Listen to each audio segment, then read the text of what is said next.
Et salut à tous, comment vous allez? Nouvelle vidéo sur l'actualité du MotoGP et comme d'habitude, on va parler de plusieurs sujets. On va démarrer directement avec une bonne nouvelle. Après son gros accident de Barcelone, Alex Marquez fait son retour en MotoGP lors de ce week-end de Brno. Alors attention, à l'image de son frère lors du week-end du Mugello, Alex Marquez va être de retour pour la FP1 et après la FP1, de nouveau, il va voir un peu avec les médecins pour voir s'il peut tout simplement continuer le week-end. C'est vrai que ça peut être aussi quand même assez surprenant parce qu'il revient assez vite. Mais bon, on sait comment souvent ça fonctionne dans ce sport. Maintenant, pour continuer, à défaut d'avoir eu les officialisations de transfert pour les pilotes, on a eu quand même des officialisations pour des team managers. Tout d'abord, on a bien appris officiellement que Davide Brivio quittait sa place de team manager chez l'équipe Trackhouse, donc l'équipe satellite d'Aprilia, et il est donc remplacé par Francesco Guidotti, quelqu'un qui a quand même beaucoup d'expérience, qui est bien connu dans ce MotoGP, qui a fait beaucoup d'équipes. Maintenant, je continue de penser que la perte de Davide Brivio, c'est quand même une perte importante. En lien avec ça, on savait aussi officiellement que du coup le team manager actuel de Honda allait partir. Je vous rappelle que c'était Alberto Pucci. Et vu que Davide Brivio quittait son poste chez Aprilia Satellite, tout laissait penser qu'il allait prendre la place donc d'Alberto Pucci. Et finalement, ce n'est pas le cas parce que Honda a décidé de faire une promotion en interne et c'est l'ancien directeur technique donc du HRC qui prend la place d'Alberto Pucci. Son nom c'est Mikihiko Kawase. Bon, je vous avoue que je connais pas spécialement cette personne donc j'ai pas vraiment un avis à dire là-dessus. Maintenant, je me pose la question du coup, qu'est-ce qui va se passer pour Davide Brivio? Il y avait d'autres rumeurs qui parlaient peut-être d'un poste différent chez Honda. Bon, peut-être pas team manager donc. À voir comment les choses vont évoluer. Maintenant, je sais pas, avec tout ce qui se passe chez Honda, ouais, j'aurais imaginé un autre choix. Mais bon, nous verrons bien, laissons du temps, bien sûr, à ces deux nouveaux team managers de prouver bien sûr leur valeur chez ces deux équipes. Et juste avant de revenir sur un autre sujet qui concerne Aprilia, avec globalement le mea culpa de Jorge Martin, mais pas que, je voulais vous parler du sponsor de cette vidéo avant ce week-end de Brno. C'est bien évidemment NordVPN qui vous permet d'avoir de nombreuses fonctionnalités, mais l'une d'entre elles qui pourrait véritablement vous intéresser, c'est la possibilité avec NordVPN d'avoir accès à de nombreux sports mécaniques ou non, sans coût supplémentaire. Regardez, comme d'hab, c'est vraiment très simple. Vous avez juste à installer, ouvrir l'application et ensuite il y a deux choix qui s'offrent à vous. Par exemple, vous avez la possibilité d'aller vous connecter en Belgique et ensuite aller sur internet sur le site de la RTBF Ovio, soit vous vous connectez en Suisse et sur internet aller sur le site de la RTS.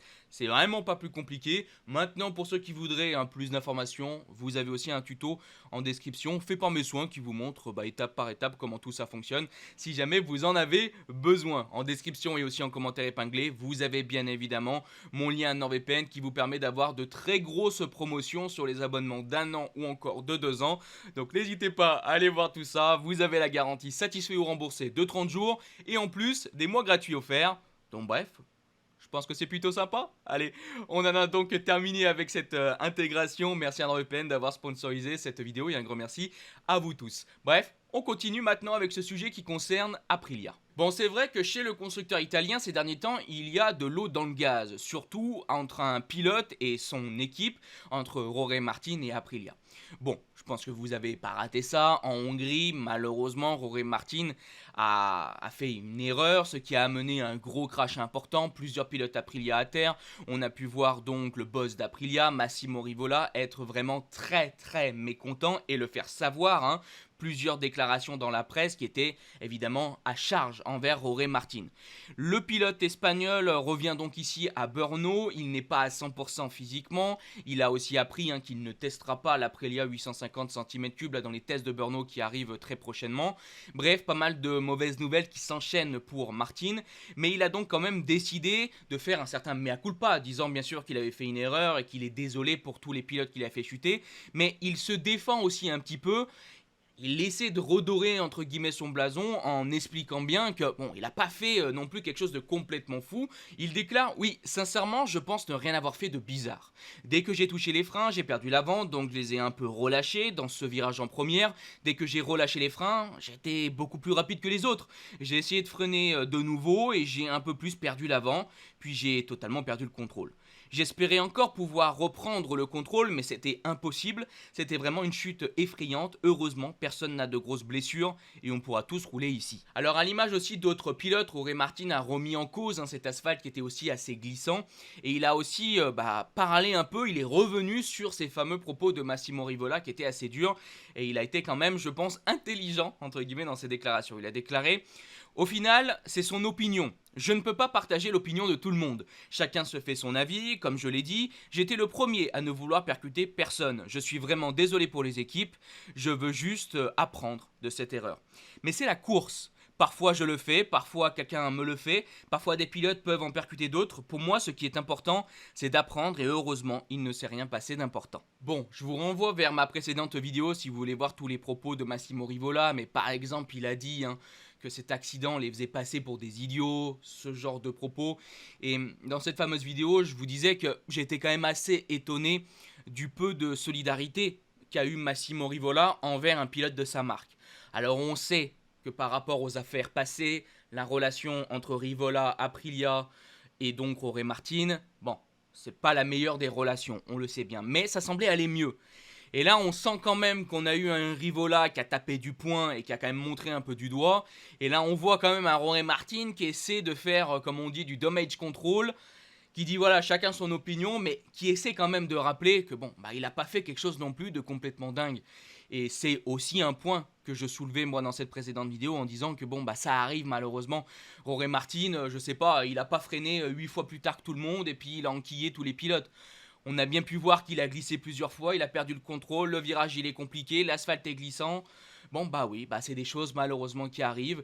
Il a fait une erreur quand même, Jorge Martin bien sûr, parce que les autres pilotes, eux, ils ont pas fait ça. Mais je trouve quand même que de la manière dont on a géré ça au sein d'Aprilia était quand même très limite. Et je comprends techniquement, dans un premier temps, le mea culpa de Martin, mais aussi dans un second temps, le fait qu'il essaie de rappeler que, je suis pas non plus complètement dingue. Bref, tout ça ne risque sûrement pas d'améliorer la relation en interne. Pour maintenant terminer cette vidéo, on va parler de KTM avec deux actualités. Tout d'abord, on a appris que normalement, KTM allait bien demander à Pedro Acosta de tester sa moto 2027, donc la moto 850 cm3, malgré son départ. Ça va se passer normalement lors des tests de Brno qui arrivent là juste après.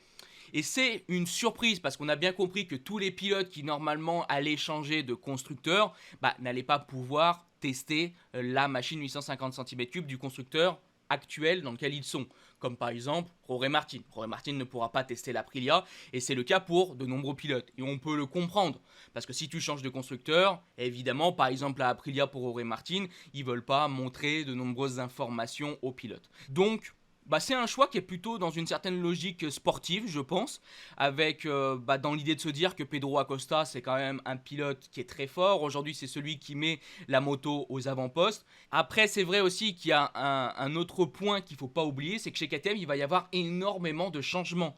Parce que je vous rappelle que normalement, dans le Team Usine, on va avoir deux nouveaux pilotes, c'est Alex Marquez et c'est Di Gianantonio. Donc ces deux pilotes-là ne peuvent pas tester la KTM parce que techniquement, ils sont sous contrat Ducati. Et dans l'équipe satellite, c'est pareil, on se pose pas mal de questions sur qui il va y avoir. Et juste après, on va parler justement de Vignales. Vignales qui pourrait aussi donc perdre sa place. Bastianini, c'est chaud aussi. Donc peut-être techniquement aussi que chez KTM, on fait tester la moto à Pedro Acosta parce que sur le papier, en fait, tous les pilotes vont partir. Et que tant que tous les pilotes partent, autant la faire tester cette machine par le meilleur pilote et donc par Pedro Acosta. C'est aussi un point à prendre en compte. Bon, bref. Ce qu'il faut retenir, c'est qu'Acosta va pouvoir tester cette machine. Je trouve ça intéressant et j'espère qu'on aura quelques propos. Parce que ce test, normalement, il va être fait complètement en interne, sans la presse, sans rien. On va avoir, je pense, des difficultés à avoir vraiment des informations croustillantes. Bon, nous verrons bien. On termine donc justement avec Maverick Viñales parce qu'on a bien compris qu'il y avait en ce moment de la tension entre KTM et Viñales. Un Viñales qui du coup est marqué par sa dernière blessure et c'est vrai qu'on le voit beaucoup moins bien sportivement. On se rappelle l'année dernière, il avait fait des coups exceptionnels chez Tech 3. Il a mis cette moto aux avant-postes. On a commencé à lui parler du team usine et puis ensuite on lui a parlé du team satellite et maintenant on commence à se poser des questions si véritablement KTM va laisser une chance pour Viñales de continuer en MotoGP. Il a donc déclaré: j'ai toujours exprimé ma loyauté envers KTM. Cet hiver, on m'a dit que je serais dans l'équipe d'usine. Puis on m'a dit que je serais chez Tech 3. Et maintenant, je ne sais même pas où je me situe. J'aurais pu signer pour une autre équipe malgré les restrictions dans mon contrat, mais je ne l'ai pas fait. J'aurais pu définir mon avenir cet hiver, pas maintenant. L'équipe me demande des résultats à un moment où je suis blessé. Peut-être que je ne suis pas à mon meilleur niveau aujourd'hui, mais que je le serai dans 2 mois. Quand on a un pilote blessé, il faut lui faire confiance. Je sais que je vais revenir à 100%, mais je ne sais pas si ce sera demain ou en octobre. Je n'ai plus aucune source d'inflammation. Maintenant, c'est une question de temps. Actuellement, je soulève 5 kilos, peut-être que le mois prochain ce sera 6, 7, 8. Je ne peux pas soulever 15 kilos par magie. Je peux essayer, mais je vais me faire mal. Bon, voilà entre autres quelques propos de la part de Viñales, et je pense que vous avez bien compris le son de cloche. L'Espagnol est agacé. Agacé de cette situation, et c'est compréhensible. Là, on a à l'image toute la difficulté que représente le MotoGP. Parce que, en fait, c'est que le moment présent qui compte. Tout ce que tu as fait par le passé, même si ça date d'il y a que quelques mois, et bah si dans le moment présent, t'es plus aussi fort, et bah techniquement, on est à 2 doigts de te mettre de côté. Et vous vous rendez compte à quel point une blessure aussi en MotoGP, et c'est un rappel d'à quel point une blessure peut totalement changer et dévier une trajectoire de carrière. Parce que là, Viñales, il était en forme il y a quelques mois, il était normalement pressenti pour être dans l'équipe usine, et maintenant, vous vous rendez compte qu'il est même plus pressenti pour rester dans l'équipe satellite. C'est quand même fou à quel point ça va vite en MotoGP. Alors, je sais pas si on peut vraiment dire oh là là, quel scandale ou je ne sais trop quoi, parce que bon, on n'est pas bête, on sait comment ça fonctionne dans le sport de haut niveau, dans le monde professionnel, et donc évidemment au sein du MotoGP, du championnat du monde moto, on sait comment ça marche. On sait que c'est le moment présent qui compte et que des fois, des pilotes qui faisaient pas grand chose mais qui ont été bons à un moment précis, bah, ont pu avoir une belle opportunité. Et à contrario, il y a des pilotes qui ont été très bons avant et à un moment précis, bah, moins bien et qui, bah, du coup, malheureusement, bah, ont tout perdu. Je comprends aussi d'une certaine manière la stratégie des constructeurs parce qu'on sait, comme j'ai pu déjà vous le dire, comment ça fonctionne. Mais c'est vrai que du point de vue humain, du point de vue du pilote, ça doit être extrêmement frustrant, extrêmement douloureux. Surtout que là, bah, on le tire un petit peu par les... Voilà, on le mène un peu en bateau, entre guillemets, parce que d'un coup, c'est l'usine, c'est les satellites, puis après on verra, et puis si... Bon, c'est quand même... Bon, c'est... Voilà, je vais pas me répéter 50 fois, voilà, c'est comme ça que ça fonctionne, mais c'est sûr que c'est vraiment frustrant. Bref, on arrive donc à la fin de cette vidéo, j'espère qu'elle vous a plu.